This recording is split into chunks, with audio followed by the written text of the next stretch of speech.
Coucou tout le monde, on se retrouve aujourd'hui pour une nouvelle vidéo qui sera une vidéo un petit peu bilan de mon aventure Charleston. Les candidatures s'ouvrent bientôt dans une quinzaine de jours et vous êtes déjà plusieurs à me demander depuis quelques semaines comment ça se passe, comment s'est passée mon aventure, comment je l'ai vécue, etc. Et donc je me suis dit que ce serait bien de vous faire cette petite vidéo et de la sortir un peu en avance. Voilà, parce que mon aventure se termine seulement dans un mois, le 16 septembre. Enfin, la dernière chronique, en tout cas, est rendue le 16 septembre. Donc voilà, on va commencer tout de suite. J'avais mis un petit encadré sur Instagram. Vous êtes plusieurs à m'avoir posé beaucoup de questions que j'ai rassemblées sous forme de grosses questions. J'espère pouvoir répondre à tout. N'hésitez surtout pas hein, au cours de la vidéo à me poser des questions pour que j'aille peut-être plus loin sur certains points si vous trouvez enfin, si vous avez d'autres questions qui vous viennent sur le moment. En tout cas, voilà, j'espère que cette vidéo vous plaira et on débute tout de suite. Alors, la première question, c'est qu'est-ce qu'une lectrice Charleston? Alors, chez Charleston, il y a donc des lectrices. Il faut savoir que Charleston existe depuis 2013 et que depuis ce temps-là, il y a des lectrices. Il y en a eu 10, puis 15, puis 20 aujourd'hui. Je crois que ça fait 2, 3 ans, peut-être 4, qu'il y a 20 lectrices. Et donc, ces lectrices vont recevoir les romans 2 à 4 mois avant leur sortie en épreuves non corrigées. Donc, c'est des épreuves en version PDF où il peut y avoir des coquilles, où voilà, il y a encore du travail à faire sur le texte, mais on a quasiment le texte final à lire, puis à chroniquer.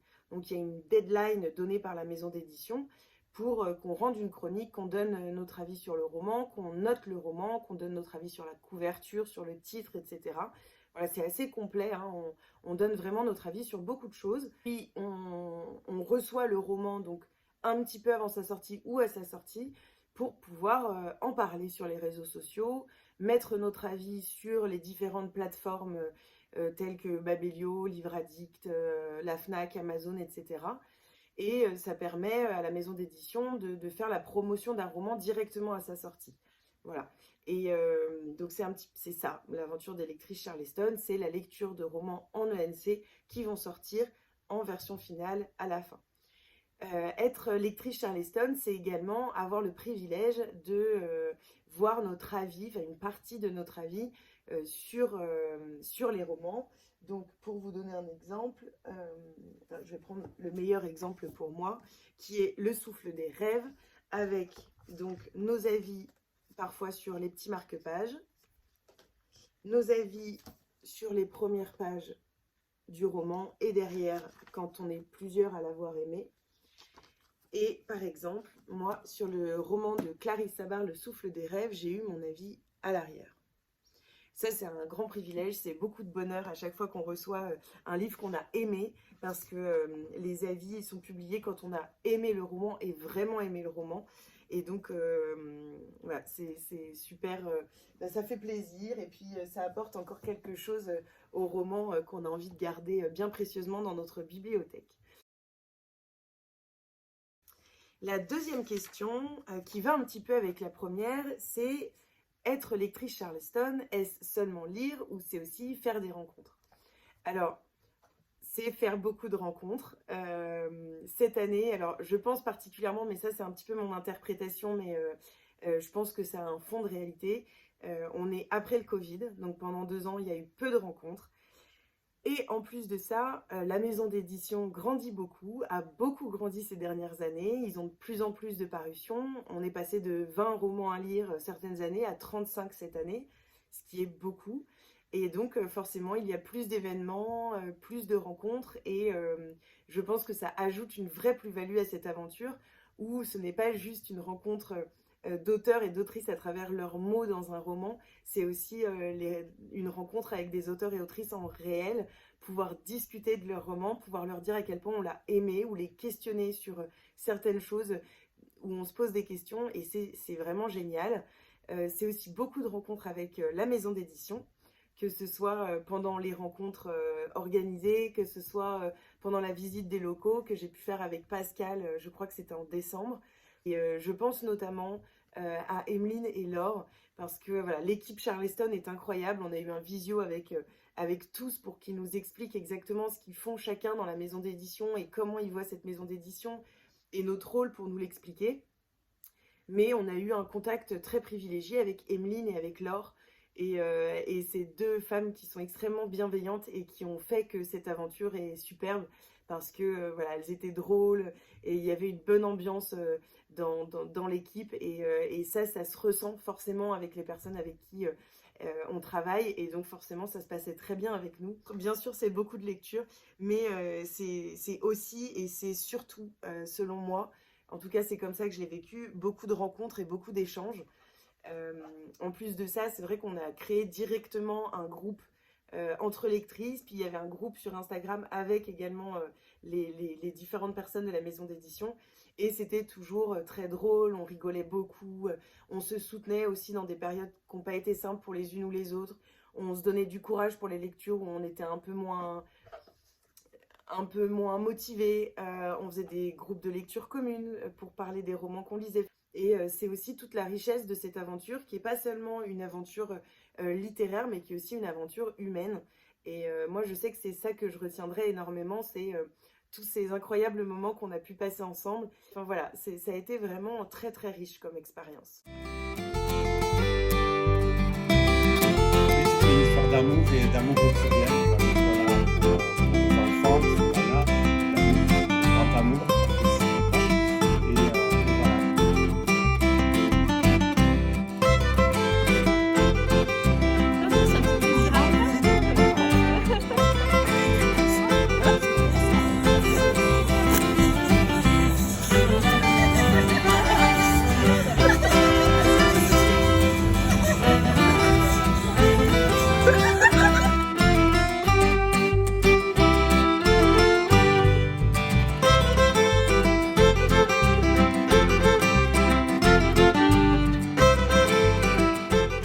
La troisième question, c'est comment est-ce qu'on est sélectionné?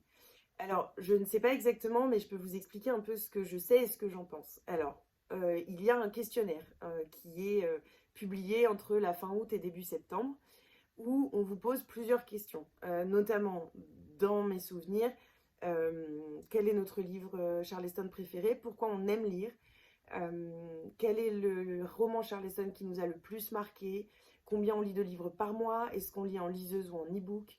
Voilà, plusieurs questions comme ça pour un petit peu cerner vos genres littéraires préférés, ce que vous aimez dans la maison d'édition, etc. Ça, c'est à peu près les questions. Mais les questions changent tous les ans et donc c'est pas sûr que vous ayez exactement les mêmes questions parce que la maison d'édition s'adapte aussi aux années, aux différentes années et donc ce n'est pas toujours le même questionnaire. Donc vous avez la possibilité de répondre à ce questionnaire pendant 2 ou 3 semaines, je crois. Puis les résultats arrivent 1 à 2 semaines après. C'est assez rapide quand même. Comment est-ce qu'on est sélectionné? Eh bien, c'est une bonne question. Pour être tout à fait honnête avec vous, je ne sais pas exactement. Selon moi, mais encore, enfin voilà, c'est seulement mon avis, le nombre d'abonnés ne compte pas vraiment. Quand on a débuté l'aventure, il y en a qui étaient à 500 abonnés et d'autres à 15 000, ce qui montre que la fourchette est très grande et que tout le monde a potentiellement sa chance. Je pense que ce qui joue, c'est le fait que déjà, ils veulent créer une équipe qui soit soudée, qui puisse bien s'entendre pour pouvoir rendre cette aventure, enfin, donner de la profondeur à cette aventure, donner du peps à cette aventure, la rendre pétillante. Et c'est ce qu'ils ont très très bien réussi cette année parce qu'on était un super groupe de lectrices et ça a été vraiment génial. Et en même temps, je pense aussi qu'ils cherchent des profils assez différents pour que chaque lecture trouve sa lectrice. Parce qu'on a des genres très différents. Par exemple, Steph de Piketty lit beaucoup de young adulte. Sophie et Magda lisent beaucoup de polar. C'est que des exemples, mais voilà, on a des sensibilités différentes, on a des zones de confort différentes, on a vraiment des personnalités fortes et très différentes, et c'est ce qui fait la force des lectrices. C'est en même temps essayer de créer quelque chose où on s'entende bien et où il y a quelque chose qui se crée entre nous, et en même temps de trouver des gens assez différents pour pouvoir donner de l'étayage à cette aventure. La quatrième question était plutôt des ENC papier ou des ENC e-book. Alors, avant, il y avait pas mal d'ENC papier d'après ce que j'ai compris. Cette année, c'est vrai qu'on a eu beaucoup d'ENC en e-book. Ce qui fait que, mais j'y reviendrai, il me semble essentiel que si vous candidatez, vous ayez une liseuse. Alors, c'est tout simple, hein, la raison est toute simple, le prix du papier a augmenté, c'est plus compliqué, les délais sont plus longs et donc bah, forcément c'est plus pratique d'envoyer des épreuves non corrigées en version e-book pour que ce soit plus simple et moins cher, forcément. La liseuse me semble essentielle, notamment aussi parce que le rythme de lecture est soutenu et lire sur son téléphone des pavés de 700-800 pages, ça me semble un petit peu compliqué et ça peut, à mon sens, avoir un vrai impact sur comment on vit l'aventure et aussi nos avis sur les lectures. Parce que n'empêche que le format a une incidence sur notre façon d'appréhender un livre. Et je pense que si on ne prend pas du tout de plaisir à lire sur liseuse en e-book, ça va être très compliqué de découvrir des superbes romans si vous n'aimez pas lire en liseuse, vu que peut-être 90-95% des romans nous ont été envoyés en e-book. Donc voilà, je pense que c'est une donnée importante et c'est pour ça que j'insiste un petit peu dessus, parce que moi j'en avais pas au début de l'année. Personnellement, ça a révélé un amour de la liseuse et à quel point maintenant je peux lire partout, tout le temps, ça n'encombre plus mon sac, ça n'encombre plus mes valises, mes romans ne sont pas abîmés parce que bah, ils sont dans une liseuse et je peux emporter 15 livres et donc en fait bah, c'est cool parce que je peux changer mes envies de lecture sans me dire ah bah non le livre il est resté chez moi, bon bah tant pis je commence celui-ci quand même, ce qui peut en tout cas personnellement gâcher mes lectures quand je suis pas dans le bon mood pour ça. Donc c'est vrai que personnellement ça m'a révélé un amour de la liseuse, mais c'est pas le cas pour toutes. Et donc voilà, ça me semblait très important de vous en parler. La question suivante, c'est combien de livres avez-vous eu à lire? Combien par mois? Quel est le rythme de lecture? Et avec tout ça, j'ai aussi rassemblé comment est-ce que tu as vécu ce rythme? Est-ce que c'était pas trop dur de ne lire presque que ça? Alors c'est sûr que le rythme est soutenu. Il y a 35 romans à lire sur 12 mois en gros, ce qui est beaucoup. On va pas se le cacher, ça fait 2 à 3 romans par mois, ce qui n'est pas négligeable suivant notre rythme de lecture en fait à toutes et puis suivant nos moments de vie, les événements qui peuvent se passer, surtout qu'il y a des gros pavés. Donc il y a des romans qui font 200-300 pages, puis il y a d'autres romans qui font 600 ou 700. Et donc ça peut être un peu compliqué. Par mois, on avait entre 2 et parfois 6 lectures. C'est arrivé, je crois, 2 mois dans l'année, en janvier et peut-être en juin ou en mai, où on a eu 6 livres à lire avec des deadlines serrées. Et là, c'était un petit peu compliqué. Le rythme était soutenu. On n'avait pas beaucoup le temps de lire autre chose. Et c'était, enfin voilà, pour certaines ça a été vraiment dur. Moi personnellement, j'ai sauté 2 romans au moment de mon déménagement. C'était impossible pour moi de lire pendant ce temps-là et donc voilà, je voulais pas me prendre la tête avec ça. Et donc c'est tout simple, hein, j'ai contacté Emeline sur Charleston et puis voilà, je lui ai dit, je lui ai expliqué et il n'y a pas de problème. Elles ont une vie aussi et elles savent très bien qu'on ne peut pas toujours être à fond dans cette aventure et à fond sur les réseaux sociaux. Ça arrive des moments de creux et il n'y a pas de problème avec ça, on ne vous en voudra pas et c'est pas pour ça que vous allez rater votre année de lectrice. Bon, il y en a, mention à Laura, qui ont réussi à tout lire et je trouve ça super et incroyable. Moi, je découvrirai ces romans que j'ai dû sauter, je pense, voilà, au courant de l'année prochaine, quand cette aventure sera terminée et que je lirai bah, des Charleston voilà, que j'ai dans ma palle, tout simplement.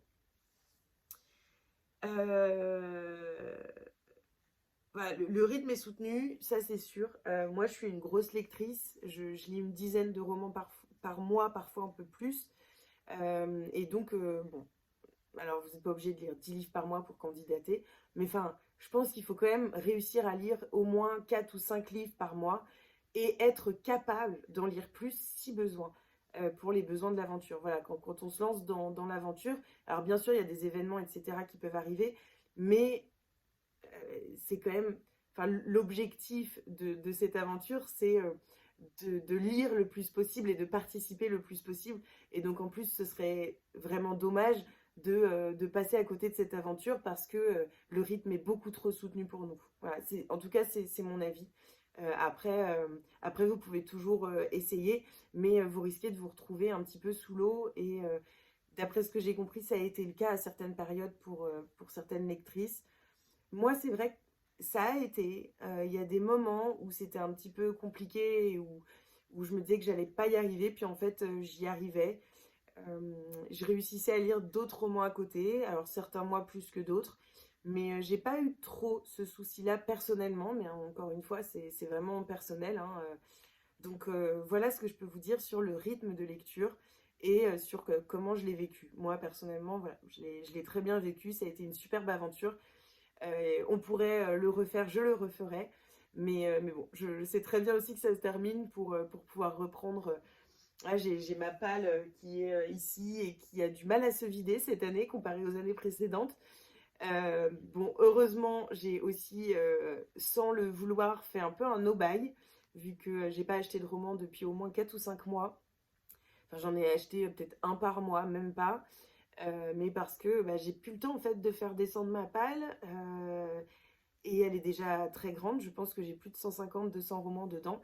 Donc voilà, je préfère me concentrer sur l'aventure des lectrices, sur les quelques partenariats que j'ai avec certaines maisons d'édition. Et voilà, c'est important de le savoir et c'était important pour moi de vous le dire et d'insister un petit peu dessus parce que ça demande de la rigueur et que pour en profiter, il faut pouvoir le faire. Est-ce que j'avais des points négatifs que je voulais aborder avec vous?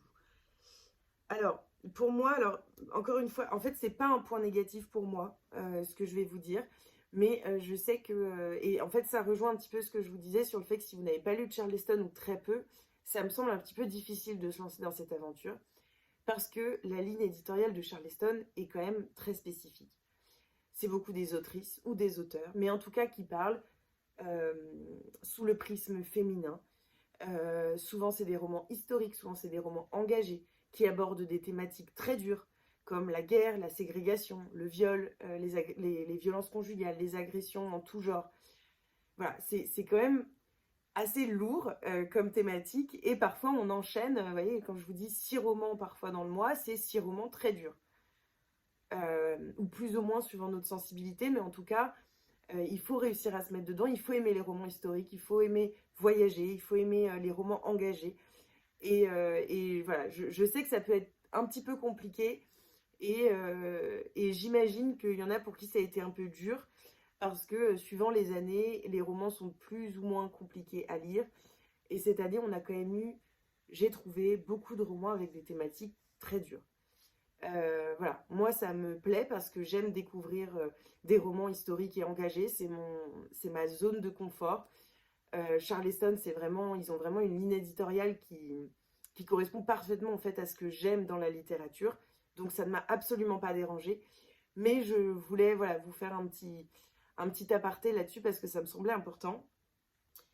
Et ce qui peut être compliqué également, mais c'est pas négatif, mais compliqué en tout cas, c'est en fait, on doit lire les romans donc quelques mois avant leur parution, et donc forcément, ça correspond pas toujours à la période donnée. Par exemple, là, je vais commencer des ENC qui vont sortir en octobre et novembre, qui seront des romans de Noël. Alors, c'est super, c'est Clarisse Sabar, c'est Sophie Jomain, mais c'est des romans de Noël. Et pour moi, qui de base n'aime pas les romans de Noël, n'aime pas tellement la romance, voilà, j'appréhende un petit peu, j'avoue, mes vacances en août avec des romans de Noël à lire parce que c'est pas vraiment ce dont j'ai envie. Donc voilà, on va voir ce que ça donne. Après, c'est aussi ça, l'aventure Charleston, ou une aventure d'un an en fait avec une maison d'édition, c'est que on découvre toutes leurs parutions et que forcément, certaines lectures nous font sortir de notre zone de confort. Nous faut aller vers des choses vers lesquelles on ne serait jamais allé, surtout pas à cette période. Et c'est ce qui en fait la richesse de cette expérience. Mais à part ça, j'ai aucun point négatif ou retour négatif à vous faire. C'est vrai que après, c'est très personnel, hein. Peut-être que d'autres lectrices ont vécu les choses différemment. Mais pour moi, ça a été tellement riche en rencontres, en découvertes littéraires, que voilà, cette aventure restera gravée. Et c'est même très émouvant de terminer cette aventure. Même si voilà, je sais que les amitiés qui se sont créées, les rencontres qui se sont faites vont perdurer et que nos échanges vont perdurer et qu'on va continuer à être partenaire de la maison d'édition et donc continuer à être invité aux événements, à recevoir certaines parutions, etc. Mais voilà, ça fait un petit pincement au cœur parce que bah, pour moi, ça a été vraiment une année incroyable et j'ai aucun point négatif qui me reste en tête. Donc voilà. J'espère que cette vidéo vous aura plu. Comme je vous l'ai dit, que vous aurez appris des choses, que vous aurez passé un bon moment en ma compagnie. N'hésitez pas à poser des questions ou à réagir en commentaire. Et puis on se retrouve très bientôt parce que fin septembre, je sortirai une vidéo bilan lecture Charleston 2022 où je vous parlerai de... en fait, on va poser plein de questions dans les encadrés sur mes lectures préférées, mes déceptions, les romans que... Enfin voilà. On m'a posé plein de questions sur les lectures en elles-mêmes.